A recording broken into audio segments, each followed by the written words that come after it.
guys, welcome to our YouTube channel, and today we are going to learn how to make collections on TikTok. So let's get started. So if you want to make collections on TikTok, what you can do is just open up your TikTok application, and after opening up your TikTok application, now you have to select a video that you would like to add in your collections.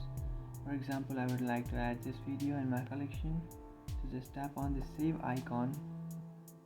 After tapping on this save icon, now you have to tap on manage, and then you can tap on create new collection and then name that collection.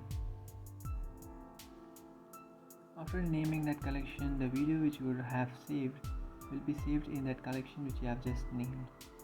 So you can add some more videos that you like and then set them in this collection. And now what you can do is just tap on your profile icon, which is on the bottom right corner of your screen. After tapping on the profile icon, now you have to tap on this share icon, which is the third option. And after tapping on that share, now you can find your all collections that you have saved. So these are all the collections that you have saved. And now what you can do is just tap on this collection that you have just named and just watch those videos. So that's it guys, this is how to make collections on TikTok. If you find this video helpful, don't forget to like and subscribe to our channel. If you have any doubts, feel free to comment below. Thanks for watching.